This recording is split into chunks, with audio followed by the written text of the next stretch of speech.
Professor, licença, o seu microfone está mutado. A gente não está conseguindo Obrigado, ouvir. Larissa. Nada. Obrigado. Boa noite, pessoal. Como é que vocês estão depois de uma semana de folga, né? Nós estamos nos reencontrando aqui e a gente principia justamente com essa canção maravilhosa de Gilberto Gil, que fala sobre a ciência. Hoje a gente vai começar a falar sobre a ciência, né? Claro que a gente tem que concluir primeiro aquilo que a gente iniciou na aula passada, aquela discussão muito amena, né? Muito simplória, né? Assim, fácil de enfrentar, que foi a definição, a própria definição do direito, né?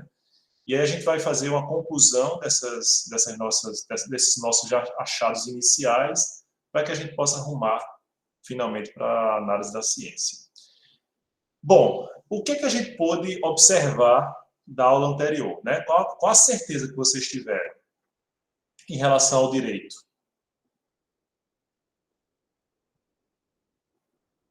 Exatamente, nenhuma, né? Esse foi o grande objetivo da gente, é que vocês não tivessem nenhuma certeza em relação ao direito. Porque, vejam, pessoal, toda essa discussão sobre o que se considera direito depende da aproximação científica em torno dele. Então, há quem vá entender o direito como tradição, há quem vá entender o direito como algo elaborado pelos seres humanos, pela racionalidade humana. Há quem entenda que o direito é algo divino, né, dado ou pela razão em si, abstratamente, ou pelo próprio Deus, né? E há quem entenda o direito como simplesmente a norma estatal, há quem veja, para além da norma estatal, manifestações jurídicas que não necessariamente nascem no seio do Estado.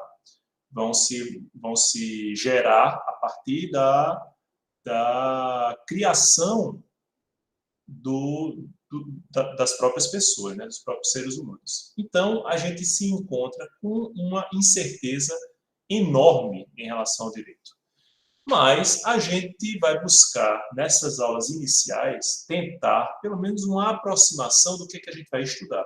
Porque, obviamente, eu posso dizer o que não é direito, né? Então, imagine algo que vocês acham que não é direito. Diga uma coisa com a certeza que vocês têm do que não é direito, por exemplo.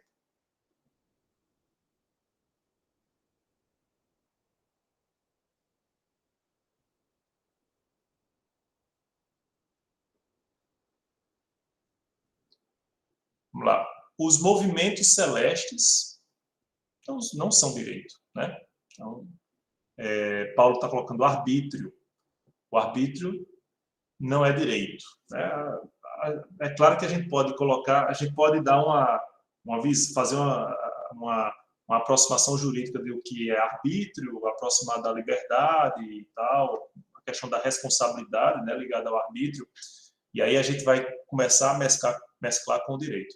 Mas vamos supor os movimentos celestes, né, as chamadas leis da física, né, são leis, mas não são normas jurídicas, não é verdade? Porque não existe nelas, seja no movimento dos astros, seja nas leis da física, uma imputação a algo que deve ser. Na verdade, há uma mera descrição ou especulação sobre o fato. E a gente já viu que a ciência do direito, né, não é propriamente uma ciência especulativa, pelo menos no ver de Javier Vara, naquele texto que a gente viu na aula anterior. Na verdade, é uma ciência prática. E por que é prática? Porque ela cuida dos nossos problemas do dia a dia. O direito serve para resolver nossos problemas, apesar de criar muitos deles também, certo?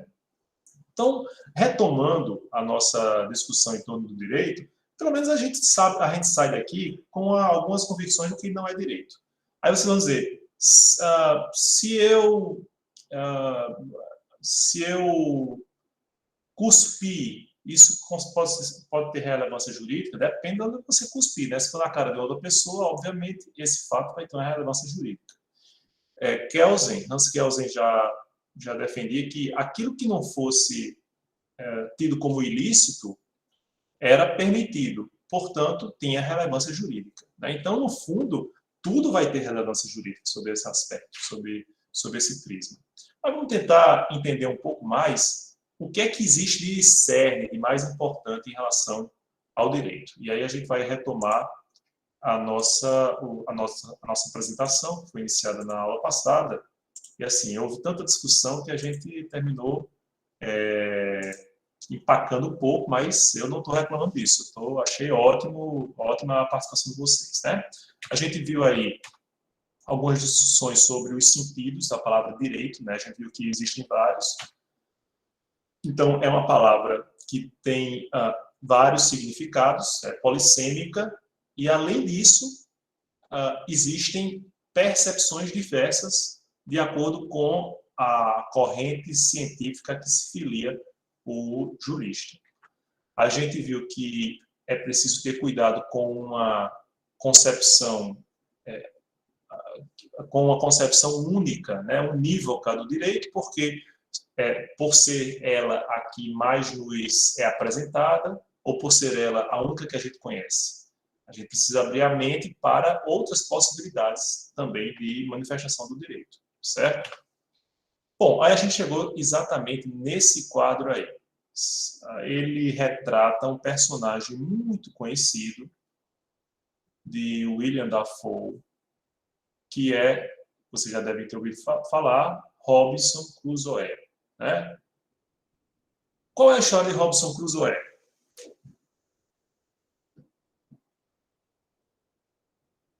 Alguém conhece? Se conhecer, fale aí, porque eu não estou vendo o chat não, certo?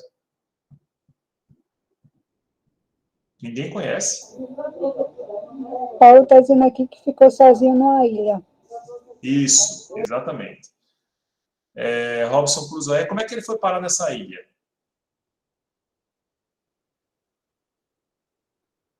Eu nunca ouvi falar, professor. É mesmo, porque então realmente aquelas coisas, aquelas referências de gente velha, né? Eu estou vendo aqui que eu não posso mais, assim, antigamente eu contava as piadas, todo mundo entendia, né? Eu fazia as referências, mas hoje em dia, meu Deus do céu, Bom, Robinson Crusoe, vocês pelo menos devem ter assistido ao filme Náufrago, com Tom Hanks, né? Que também deve fazer aí uns 20 anos, não sei. Mas Robinson Crusoe, ele é um náufrago e foi bater nessa ilha aí, viu a ilha como uma ilha desabitada, né? E aí a grande questão há utilidade, há espaço para o direito nessa ilha habitada por Robinson Crusoe? O que é que vocês acham? Eu diria que não, já que ele está sozinho, né? Qual seria a utilidade? Se não teria outras pessoas e não iria ter algum meio de conciliar algo para ambos. Então, Mas, por exemplo, excelente. Mas, por exemplo, quando ele vai dizer assim, não, eu vou preservar a natureza, porque senão vai me faltar o recurso necessário à minha sobrevivência, à minha subsistência. Ele não estaria criando uma norma jurídica nesse caso? O que é que vocês acham? Eu acho que sim. Que é um controle, acaba sendo um controle, né? Mesmo que pessoal. Acaba sendo uma forma de limitar alguma ação. A ação dele. Exatamente. Alguém discorda? Professor, eu acho que não, porque tudo que ele fizer nessa ilha só vai afetar a ele. Não envolve terceiros, como o princípio de que o direito, tudo que é permitido é alguma coisa que não fira o arbítrio e a vontade do próximo. Assim. Perfeito, vamos lá. Larissa, depois Débora. eu concordo com o Isaac, até porque se o direito está onde está a sociedade, e se ele está sozinho, como é que caberia nessa situação? Excelente. Débora. Eu lembrei muito da questão do suicídio, né? Que o suicídio não é crime. Então, talvez se encaixe nessa questão. Porque é algo que diz respeito só àquela pessoa. Mas a instigação ao suicídio é crime. É, verdade. Qual a diferença? Mas aí, não, pode falar. Não, pode... Não, vá, pode ir, vá. Professor, essa questão do suicídio, eu falei com algumas pessoas na parte da leitura daquela pegadinha do que o senhor fez de Kant. Ave Maria, inspirou esse sentimento em vocês, foi? Foi porque lá tinha dizendo que direito, algumas pessoas ficaram confusas com essa parte de direito, é o que não interfira no arbítrio de ninguém. Aí eu citei o exemplo, tipo, se uma tentativa de homicídio. Se eu tento matar uma pessoa, eu estou tentando tirar o direito dela de viver, de fazer o que ela quiser. Estou interferindo no direito dela. Agora, se eu tento me matar, aquilo não é um crime, porque aquilo que eu estou fazendo só afeta a mim. Não se classifica nesse de tirar Mas por que a instigação ao suicídio é considerada crime? Acho que é por causa da manipulação mental de alguém que já está fragilizado e você instiga aquilo. Veja Só que, professor, eu lembro de um caso acho que foi de um massacre de uma escola, não sei de onde foi, que teve acessaram o WhatsApp do rapaz que fez isso e viram conversas dele, não foi nem de WhatsApp, foi algum crime, assim, um assassinato. E viram conversas dele com um amigo, que o amigo ficava instigando ele, vai, não sei o quê, faz tal coisa, e esse amigo dele não foi punido, porque lá tinha dizendo que o que ele fez não foi crime, ele só falou, ele não chegou a fazer nada. E, tipo, só dele ter falado não podia ser punido por aquilo. Certo. Diga aí, Bárbara. Ai, meu Deus, estava travando aqui. Enfim, sobre essa questão do suicídio, eu acho que talvez não, é proibido, porque, tipo, quando você instiga outra pessoa a cometer o suicídio, aquele negócio que o Isaac falou, tipo, você está se aproveitando de uma situação de fragilidade, e aí você está, tipo, levando essa pessoa a ferir a própria vida, tirar os próprios direitos. É como se você mesmo estivesse fazendo um negócio. Acho que, não sei se eu estou falando muita besteira, mas eu acho que é, tipo, como se a pessoa estivesse cometendo um homicídio também. Exatamente. E o outro negócio que eu ia falar é sobre o direito naquela ilha. Eu não sei se é uma viagem muito grande, assim, da minha mente. Assim, eu concordo muito. Eu gosto de viagens. Tipo, eu concordei muito com tudo que disseram, assim, tipo, cara, o cara tá sozinho lá e tal. Só que, tipo assim, a quem que aquela ilha pertencia, sabe? Tipo, se aquela ilha pertencer a alguma, sei lá, alguma pessoa, algum estado, nação, alguma coisa assim, tipo, ela vai ter uma funcionalidade, sabe? É uma parada que, tipo, é do planeta Terra. Não é porque ele tá lá que ele tem o direito de fazer bagaceira. É tipo o brasileiro falar, ai, não, tô no Brasil, imagina que não tivesse lei aqui, tô no Brasil, vou destruir a Amazônia, queimar a Mata Atlântica, tipo, cara, tem o mundo todo, tá ligado? Não é uma parada só sua. Aí eu acho que sim, o direito se encaixa lá, dependendo de qual a relação daquela ilha com outras pessoas e como a existência ou não daquilo afeta a vida de outros.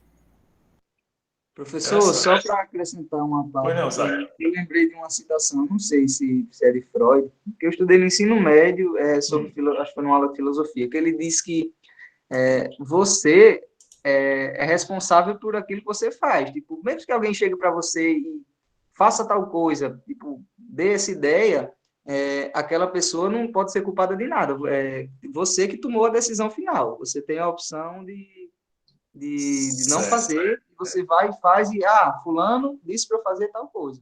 Mas, tipo, ele não tem mas uma coisa é dar ideia, outra coisa é instigar. Né? Instigar é você persuadir, você fortalecer aquele sentimento. Né? É o cara que fica lá embaixo dizendo pula, né? Do cara que quer se jogar do prédio.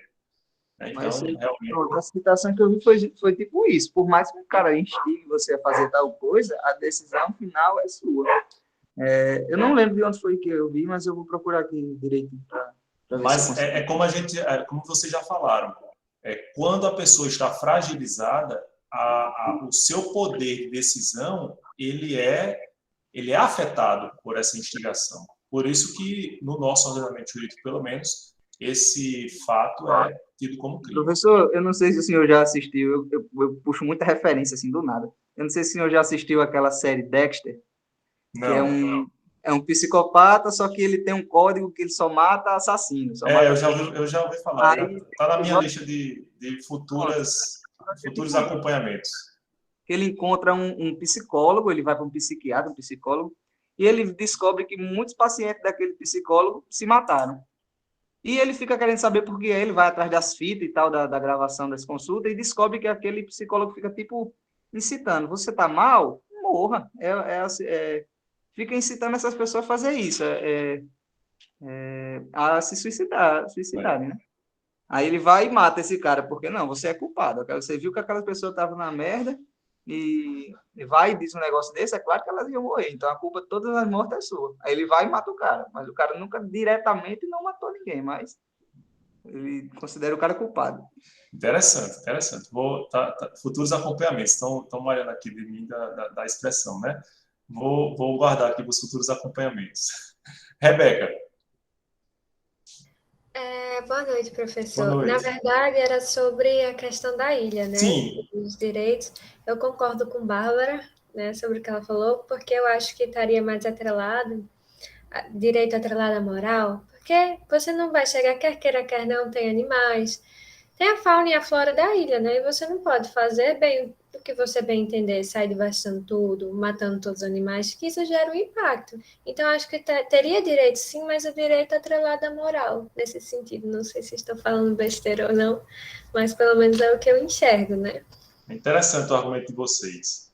Vou falar já sobre ele. Fernando. Boa noite, pessoal, tudo bem? Boa noite, Fernando.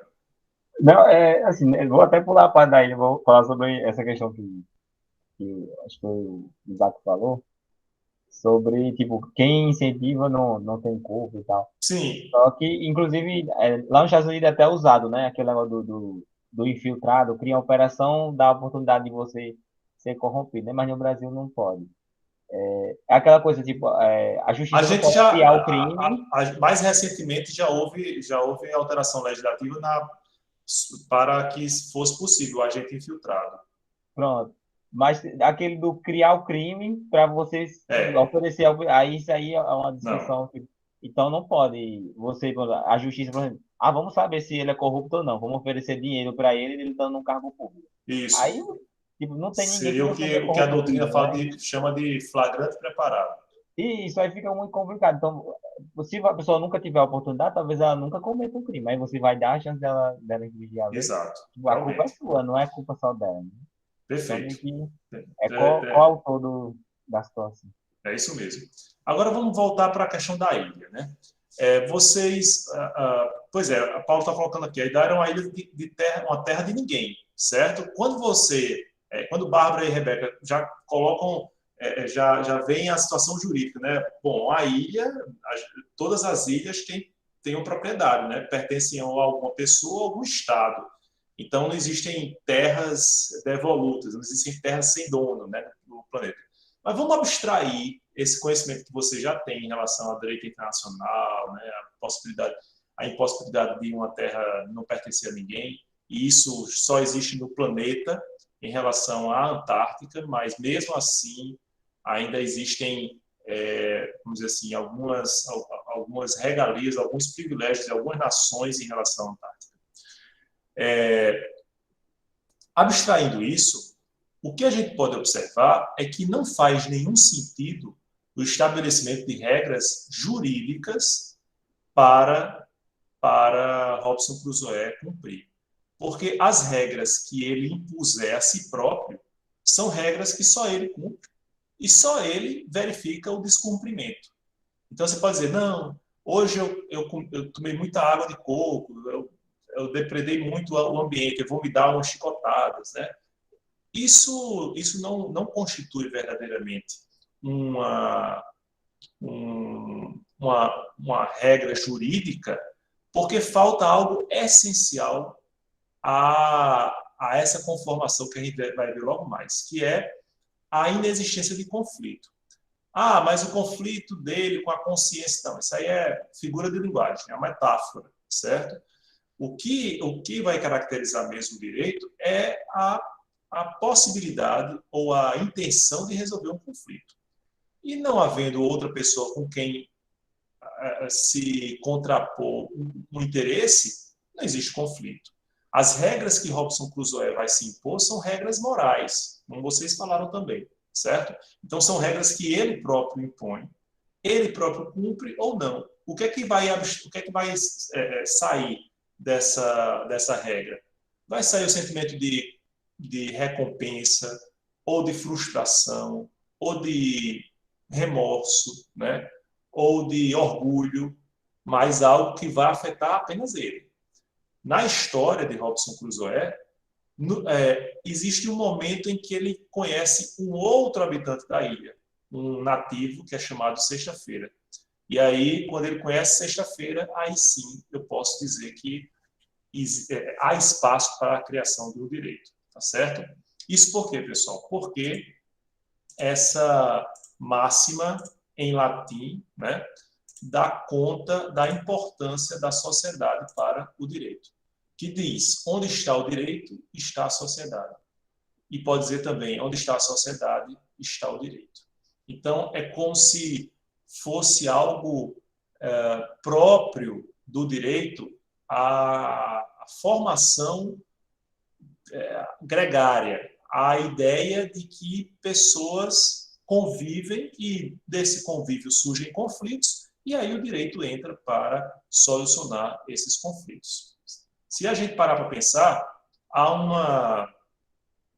uma ideia, né, desde Aristóteles, de repulsa ao homem solitário, né? Aristóteles dizia: o homem só ou é um bruto ou é um deus, né? Na mesma esteira, São Tomás, séculos depois, né, inclusive se abeberando em muitas lições de Aristóteles, vai dizer: olha, o homem sozinho, né, a vida solitária, ela só se justifica em 3 situações. Na situação do infortúnio, que é o caso de Robinson Crusoe, né, por exemplo, o náufrago. Na situação de natureza pervertida, por exemplo, um distúrbio mental, a pessoa se isola, certo? Ou na natureza excelente, a pessoa é tão iluminada que ela se basta, ela não precisa mais de convívio com a sociedade, certo? Então, são situações, portanto, anormais. E por isso é que a gente vê que nas situações de normalidade o direito se faz necessário. Onde está a sociedade, está o direito, tá certo? Vamos ver aqui, alguém levantou a mão. Letícia. Oi, Letícia. França, você pode repetir? Infortúnio, excelente, qual é o outro? Na situação de infortúnio, na natureza excelente ou na natureza pervertida. Ou seja, você tem um distúrbio mental e você vive como um ermitão. Então, aquele ser isolado do mundo, né, que vive naquele mundo dele em si mesmado e mesmo necessitando de apoio, do mínimo para sobreviver às vezes, ele mantém aquele isolamento. E quem é que viveria no estado de excelência? Que, tipo, se bastaria? É um ser iluminado, né? Entendi. Os Budas, a gente poderia falar? Eles vivem sozinhos, geralmente. Mas os monges budistas, eles na verdade, eles vivem em conjunto de alguma forma, né? Eles vivem isolados, mas eles vivem numa pluralidade, né? Em comunidade, como o José colocou aqui. Exatamente. Né? Obrigada. Mesmo Siddhartha Gautama, né, o Buda, ele foi de extremos, né, do máximo do prazer ao máximo de privação, e viu que, na verdade, o equilíbrio é que vai possibilitar a verdadeira elevação espiritual. Né? Ok? O que é que a gente vai, então, extrair daí? A ideia de sociedade é importante para a ideia de direito, para revelar a importância do direito, para revelar a utilidade do direito, certo? E é com esse pensamento que a gente vai prosseguir aqui para os slides, para mostrar que quando o homem se dá conta da importância do direito, aí vai germinar a chamada semente da ciência do direito. Eu não estou dizendo que a ciência do direito vai aparecer com essa conscientização, porque essa conscientização vai aparecer primacialmente de maneira muito muito tímida, né? Então, se a gente observar as primeiras manifestações do direito, as manifestações, vamos dizer assim, escritas, né? Como a própria lei de Talião, que está prevista lá naquela estela de Hammurabi, né? Ali a gente tem uma série de regras jurídicas, por que não dizer, mas que apenas consolidam hábitos, costumes de resolução de conflitos. Então, Hammurabi foi muito vivo, porque sabia que no momento em que ele colocasse ali uma estela, né, de material resistente, aquilo serviria como régua, né, como baliza para julgamentos futuros, tá certo? Mas aquela estela, ela era muito mais, seria muito mais como símbolo do que propriamente como algo assim, a construção racional, né, de se vir como parâmetro para que as pessoas pudessem se guiar por aqueles ensinamentos, certo? Na verdade, era só um símbolo, inclusive, da sua própria elevação em relação aos demais conviventes na comunidade onde ele reinava. Então, ali havia uma pequena semente da ciência do direito, mas não a ciência do direito como a gente compreende depois. Até porque a própria expressão ciência do direito, ela vai nascer com os historicistas lá no século XIX. Então, somente no século XIX é que a gente vai observar a utilização dessa expressão, pelo menos, tá certo? Mas é importante fixar isso. Se a gente não tem consciência do direito, a gente não pode falar em ciência do direito. Porque o direito, muitas vezes, era revelado inicialmente como uma força, como algo natural. Está alteando aqui. Eu não estou falando com você, não. Como algo que fosse revelado naturalmente pelas forças da natureza, pelos deuses, né? Ou simplesmente pela lei do mais forte, né? Pela imposição. E aí aquele que tinha mais força ou mais influência terminava impondo a sua vontade como aquela legítima, como aquela que deveria prevalecer em relação aos demais. Professor, não. Lévi-Strauss, quando ele diz que a civilização ela se inicia a partir da lei do incesto, isso seria um marco importante para a gente pensar essa semente do direito ou não? A gente só pode pensar essa semente do direito a partir, por exemplo, das primeiras civilizações que escrevem, né, que ditam a partir dos símbolos. É um parâmetro que ele vai usar, né, como antropólogo, mas há outros parâmetros também que a gente pode referenciar. A própria ideia, a lei de Talião é outro marco civilizatório, né? A lei escrita durante o período do direito romano, então também são marcos civilizatórios que a gente também pode considerar. O que eu quero dizer com isso? É que existe ao longo da história, né, vários marcos que vão possibilitar o abandono daquilo que verdadeiramente constitui a natureza, o estado de natureza, que é simplesmente a lei do mais forte, a lei de quem se impõe a partir exclusivamente pela sua força. Quando a gente abdica dessa lei em absoluto, ou seja, a lei do mais forte como resolvendo todos os conflitos, e a gente permite uma outra possibilidade de resolução de conflitos, a gente começa a falar em civilização. A civilização, portanto, ela vai constituir um abandono parcial, inicialmente, depois de forma mais profunda, da lei do mais forte. Certo? Claro que a gente está falando aqui num sentido muito particular de civilização, porque essa mesma palavra foi utilizada de maneira hedionda, né? Quando houve a colonização das Américas ou da África, o neocolonialismo, inclusive, o sentido de civilização é de absoluta opressão, é de absoluta sinônima com a opressão, com a exploração. Eles vinham trazer a civilização para cá, mas simplesmente para extrair aquilo que convinha a eles. Não havia um respeito aos próprios interesses dos povos nativos, né? Então, essa civilização é algo que a gente deve repudiar, certo? Ok, pessoal, tranquilo até aqui? Oi, Sara. Professor, então essa conscientização seria deixar de ter as regras de uma forma natural?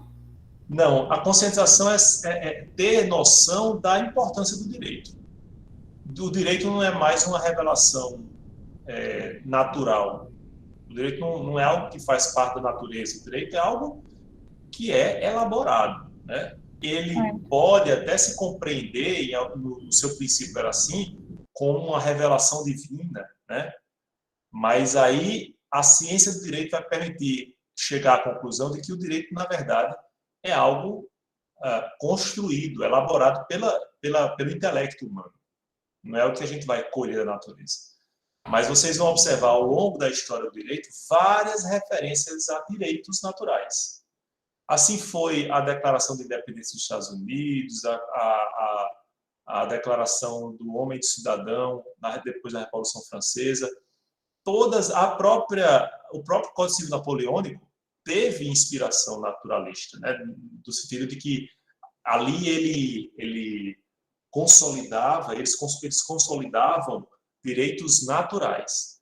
Mas a gente vai ver no texto que eu pedi para vocês lerem para a próxima terça-feira, o texto do livro excepcional de Yuval Harari, né, Sapiens. A gente vai ver que isso que é tido como natural não tem tanta naturalidade assim, certo? Ok? Tranquilo? Bom, já que a gente está falando em ciência do direito, né, é preciso também atentar para essa outra constatação.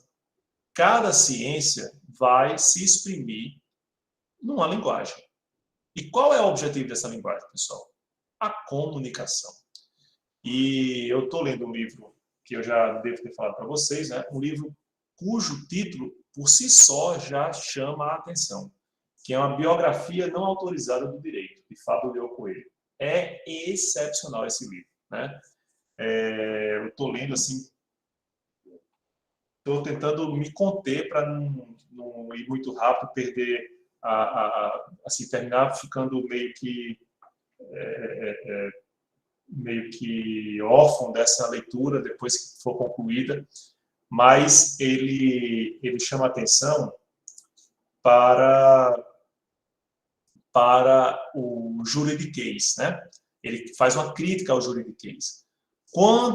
Vocês podem observar, muitas vezes quando a gente utiliza o juridiquês em excesso, de forma abusiva, é porque geralmente a gente quer esconder a própria ignorância. A gente, dentro da linguagem jurídica, obviamente é uma linguagem técnica, né? Então a gente sabe que existem palavras que têm um significado próprio dentro da ciência do direito, diferente inclusive da linguagem coloquial, da linguagem comum, do sentido comum do termo, mas o abuso do juridiquês termina traindo esse objetivo primacial da linguagem, que é a comunicação. E aí eu pergunto a vocês, que vocês já tiveram experiência com outras ciências, existe alguma expressão que nessas ciências que vocês já estudaram tem um significado próprio diferente do significado comum, né, coloquial? Digam aí. As ciências, quem já teve outra formação aqui? Alguma expressão que, poxa, aqui na ciência tem um sentido totalmente diferente do senso comum. Carla, alma. Alma em filosofia. E o que quer dizer alma em filosofia, Carla?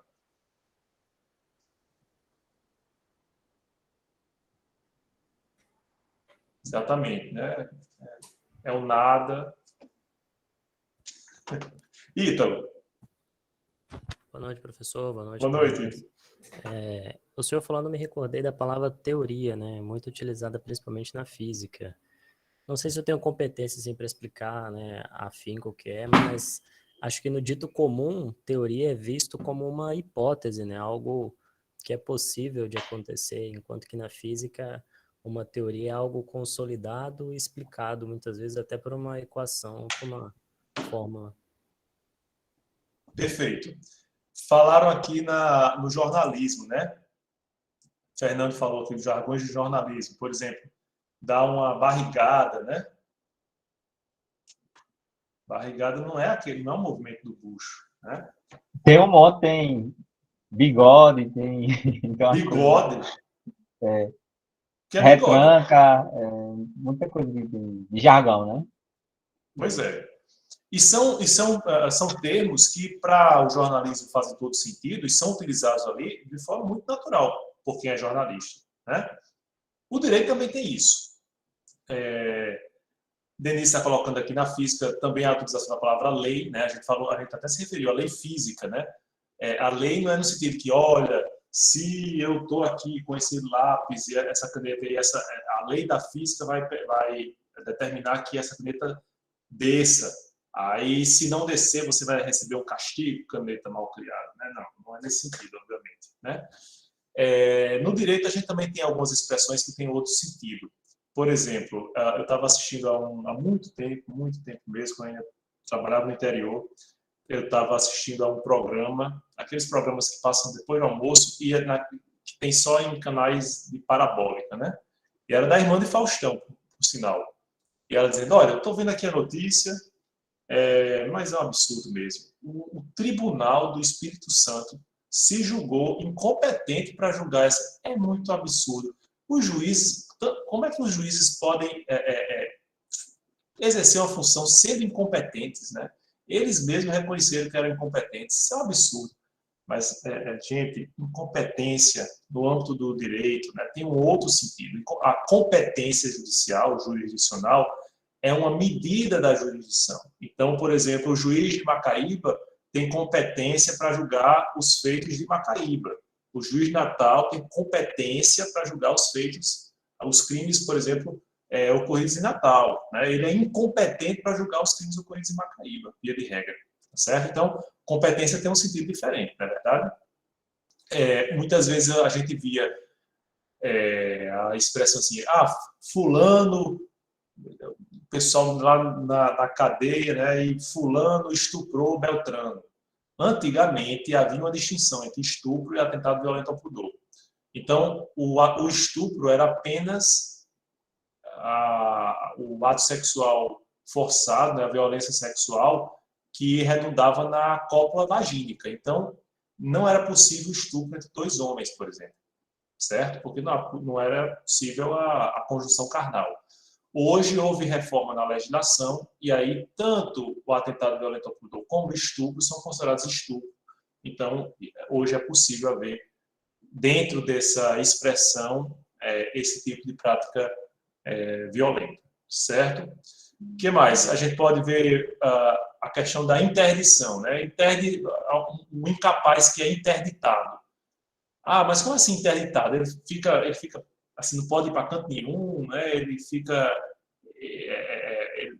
é empacotado e não pode mais fazer nada. Não. A interdição tem um outro sentido, certo? E por que eu digo tudo isso, pessoal? Porque é necessário despacho, né? Zé Mendes lembrou muito bem outra palavra, o despacho, né? Não é o despacho no sentido das religiões de matriz africana, não. O despacho é uma determinação, né, das mais simples para o andamento do processo, certo? Então, essas expressões, elas têm um sentido de ser e é importante que a gente utilize jargões adequados. A gente não vai dizer, se comunicando com o magistrado, com a magistrada, a gente não vai se reportar numa linguagem chula, né? Uma linguagem rasteira. A gente precisa ter uma certa um certo cuidado com as expressões que vai utilizar. Mas isso não quer dizer que a gente fale todo rebuscado, toda assim, muito empoladamente, porque isso pode prejudicar exatamente o grande sentido da linguagem, que é a comunicação, certo? Então, é só um cuidado que a gente deve ter. Eu sempre que dava essa aula, no início da minha carreira de magistério, né, eu dizia, olha, pessoal, vocês podem comprar, é recomendável que vocês comprem um dicionário jurídico, qualquer que seja ele, porque aí vocês estão lendo um livro de introdução, vem lá uma expressão, enfiteuse, que danada é enfiteuse? Aí vocês procuram lá no dicionário jurídico. Isso na época em que nem se havia acesso à internet, certo? Então, hoje em dia, vocês têm ao toque de alguns dedos, né, no Google, não apenas a definição coloquial, mas a definição jurídica daquela palavra. Então, o Google hoje nos salva em relação a esse jargão. Pois não, Paulo? Boa noite, professor. Boa noite, Paulo. A minha dúvida é em relação exatamente a essa linguagem jurídica. Eu queria saber se existe alguma relação com os primórdios da própria faculdade, com o elitismo, porque existem muitos termos em latim, né, e tudo mais. E isso era a minha dúvida, porque eu sempre me questionava, né? Mas que é uma linguagem realmente muito complicada, a linguagem jurídica. E muitas vezes é inacessível para quem tem um conhecimento popular no jurídico. Inclusive, também é outra pergunta que eu quero fazer. Existe alguma pauta sobre o conhecimento jurídico que mais representa a população, um debate acerca desses termos ou das condições jurídicas para o povo que não seja da área? Porque também é outra questão que eu sempre levantei assim. Existe algum debate sobre essa, de certa, vamos dizer, uma popularização, uma certa democratização do conhecimento jurídico? Excelente pergunta. Vocês sabiam que o Supremo Tribunal Federal tem um TikTok? Pois é, o TSE tem o TikTok também, né? Então, vejam, assim, mas é um absurdo. Tem uns colegas meus que ficam indignados com esse tipo de coisa, né?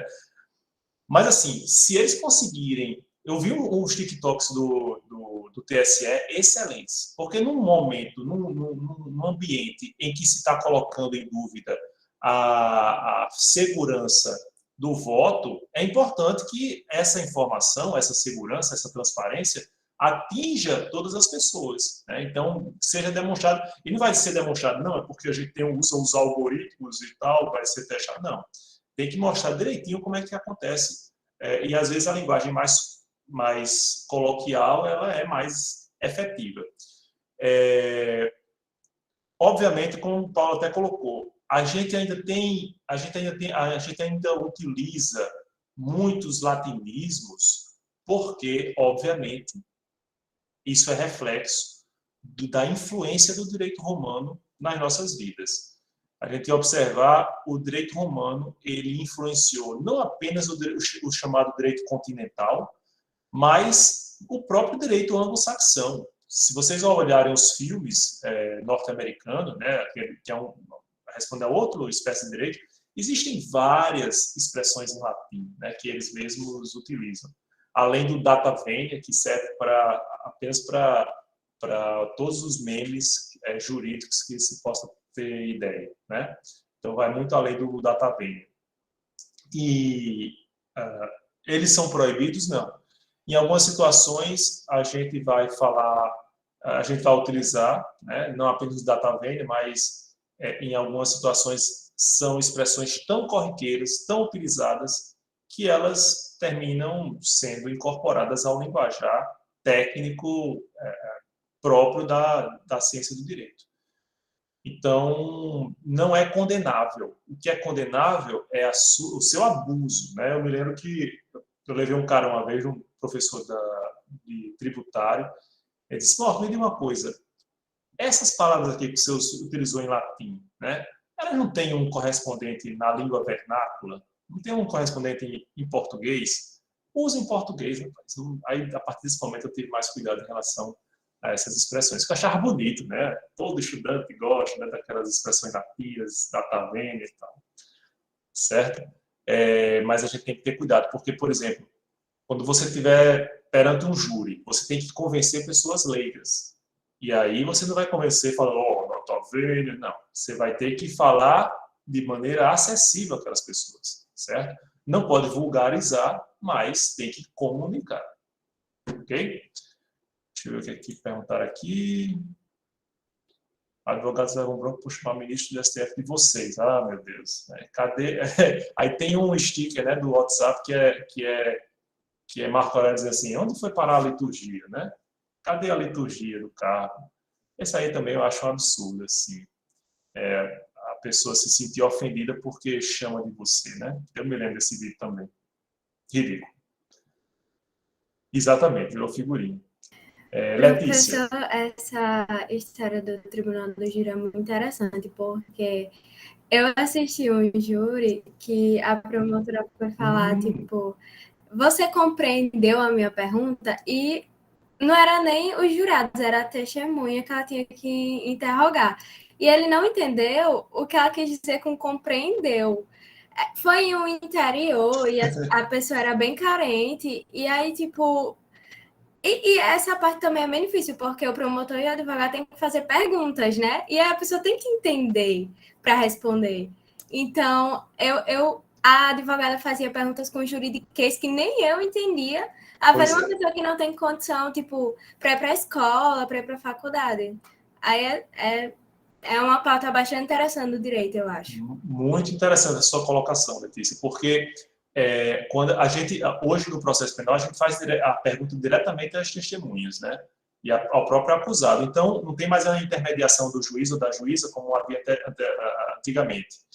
Então, é preciso que a gente também tenha uma aproximação, né, em relação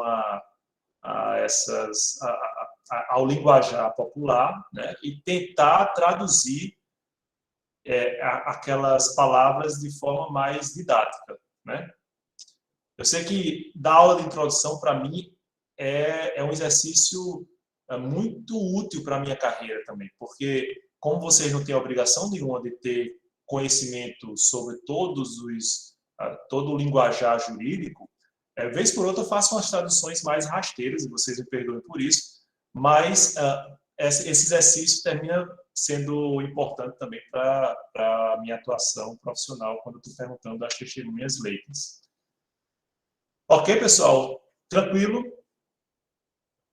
Em relação à linguagem, vocês captaram, né? A importância dela. E aí a gente vê também uma outra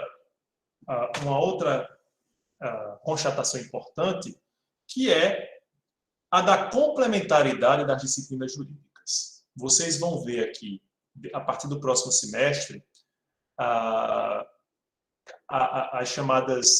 os chamados ramos do direito, né? Direito constitucional, direito civil, direito penal, depois empresarial, tributário, administrativo, hermenêutica jurídica, etc, etc, etc. Mas é preciso que a gente compreenda apenas essas matérias destacadas, né, para fins pedagógicos, porque para fins didáticos. Porque, a rigor, o direito deve ser compreendido como uma totalidade, tá certo? Então, por exemplo, eu já dei aula de direito eleitoral. Direito eleitoral, muita gente já podia pagar a partir do terceiro período. Pelo amor de Deus, não faço não. Porque eu preciso de conhecimento de direito administrativo, de direito constitucional, de direito de família, de direito penal, de direito processual civil e penal também. Então, assim, veja que dentro de um microsistema eu tenho uma complementaridade de várias disciplinas jurídicas, certo? E eu não posso ser um bom civilista se eu não tiver nenhum conhecimento constitucional, certo? E vice-versa. Se eu só for constitucionalista, como é que eu vou poder compreender os efeitos da Constituição, por exemplo, sobre o direito penal ou sobre o direito processual penal? certo? Então, é preciso que a gente tenha essa compreensão de complementaridade, não apenas das disciplinas jurídicas, mas das ciências do direito, e em relação também a outras ciências, como a gente vai ver a partir de hoje, certo? Então, essa ideia nos permite localizar o direito no mundo da cultura, possibilitando a relação do direito com outras ciências. Aqui a gente tem uma classificação do direito, mas, obviamente, não é exaustiva, né? A gente tem aí direito público e privado. Vamos abordar um texto de Michel Miali criticando essa bifurcação. Mas é a bifurcação que existe em relação, até no nosso próprio curso. Hoje a gente tem 3 departamentos, mas antigamente havia só 2. Departamento de Direito Público e Departamento de Direito Privado. Aí no público, internacional público, constitucional, administrativo, processual, penal, previdenciário, militar e aéreo. No privado, civil, comercial, internacional privado, consumidor do trabalho. E a gente tem um direito canônico, que coloca aí o direito romano, certo? Mas, por mais que a gente tenha essas bifurcações, essas separações, é preciso que a gente compreenda sempre muito proximamente os ramos do direito e, muitas vezes, as ciências afins ao direito também, certo? E aí, como conclusão, que a gente tem que concluir, né? Como é que a gente pode compreender o direito, pessoal? Como é que a gente pode imaginar características que unam o direito muçulmano ao direito norte-americano, que unam o direito ditado por Hammurabi ao direito da União Europeia? O que é que eu vou tentar encontrar de comum em relação a todas essas manifestações do direito? Bom, basicamente, as manifestações do direito vão trazer ou vão estabelecer padrões de conduta. Esses padrões de conduta são forjados a partir de um sistema de crenças em quê? Daquilo que deve ser feito e daquilo que deve ser evitado, daquilo que deve ser valioso e daquilo que deve ser repugnado, né? Deve ser alvo de ojeriza, né? de extermínio, tá certo? Então, eu tenho o estabelecimento de padrões de conduta. A lei de Talião estabelecia um padrão de conduta, de que quem furasse um olho de alguém deveria também ter seu olho furado. É um padrão de igualdade, né, de proporcionalidade, certo? Eu também tenho o estabelecimento da ideia de lícito e de ilícito. E para Hans Kelsen, o ilícito é tão essencial quanto o lícito, é tão importante quanto o lícito. Porque se eu estabelecesse apenas aquilo que era lícito, eu terminaria por retirar do direito um dos seus papéis mais importantes, que é o do controle social. Quando eu estabeleço o ilícito, e por conseguinte, eu estabeleço a sanção ao descumprimento dessa obrigação ou dessa proibição, eu faço nascer o temor ao descumprimento. E, portanto, eu, de alguma forma, vou moldando as condutas do homem, né, nessa sociedade, para que ele não atenda apenas a ímpetos animalescos ou de egoísmo, né, de fatores ou de interesses que digam respeito apenas à sua satisfação pessoal, certo? Mas talvez o mais essencial, pessoal, em todas as manifestações do direito, seja a sua propensão à resolução de conflitos. Nesse livro de Fábio Ulloa Coelho, inclusive, ele vai dizer exatamente isso, que quando a gente estabelece a ideia de direito como o direito necessariamente como fruto estatal, como fruto da racionalidade, e isso só pôde acontecer a partir da formação dos Estados Nacionais muito recentemente, eu termino sem saber exatamente se aquilo que se via no passado, ou que se estabelecia como correto, como obrigatório no passado, poderia ser tido como direito, porque muitas vezes vai se confundir muito mais com a religião, certo? Então, eu fico meio meio confuso em relação a esse atendimento do que é direito.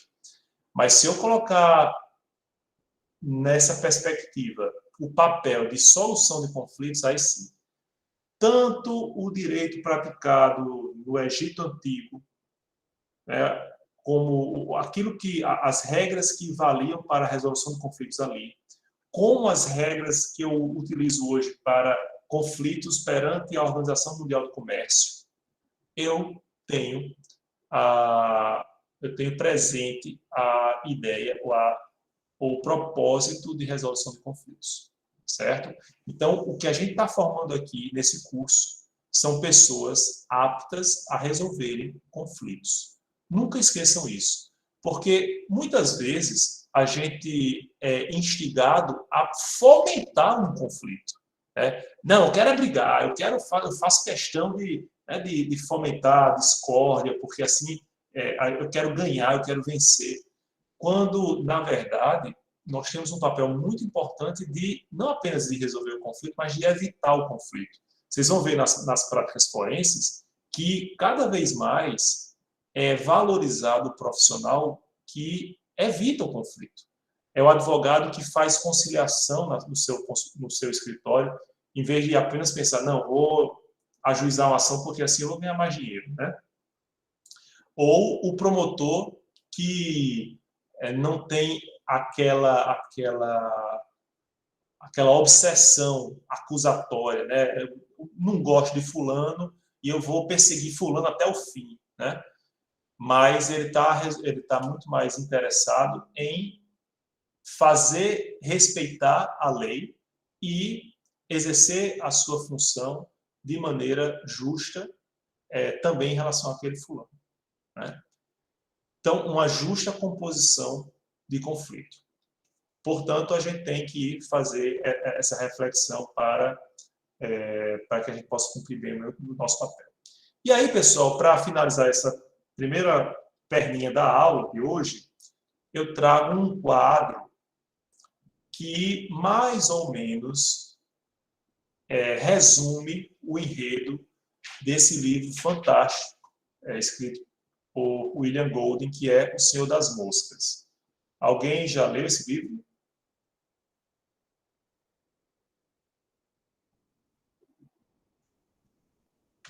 Alguém sabe a história? Nicole assistiu ao filme. Bom, é um livro que eu recomendo, né? E ele parte de uma ideia, assim, de uma ideia muito próxima do próprio Náufrago, com a diferença. Naufragam várias crianças e adolescentes, né? Então não é uma só pessoa. E aí eles têm que estabelecer regras para a convivência. E termina aflorando aquilo que existe de mais animalesco nesses seres humanos, né? Uma reflexão, inclusive, a nossa própria propensão à dominação, à satisfação dos interesses pessoais, né? Agora, existe uma passagem lá no livro de William Golding que diz assim: a gente precisa de regras e precisa obedecer às regras. Afinal, não somos selvagens. E essa passagem, ela possibilita a reflexão de que o estabelecimento de regras, sejam elas ditadas por uma tradição, sejam elas ditadas por um contrato social, né, pelo Estado, elas vão representar um salto civilizatório. O abandono da lei da natureza, né, da lei do mais forte, isso que é natural, para o estabelecimento de algo que vai substituir essa resolução de conflitos tão fratricida como é o estabelecimento da lei do mais forte. Segundo o Fábio Lhó Coelho, ele diz que a civilização é uma estratégia evolutiva. Imagine se a cada instante, a cada momento, a gente tivesse que combater ou que se degladiar para disputar recursos naturais para a nossa sobrevivência. A gente meio que vai substituindo essa guerra fratricida por convenções para que a gente possa conviver em harmonia a maior parte do tempo. Certo? Bem compreendido? Ok, pessoal? Mais algum questionamento? Tranquilo? Então, eu vou aqui encerrar a gravação para a gente começar a segunda parte da nossa aula.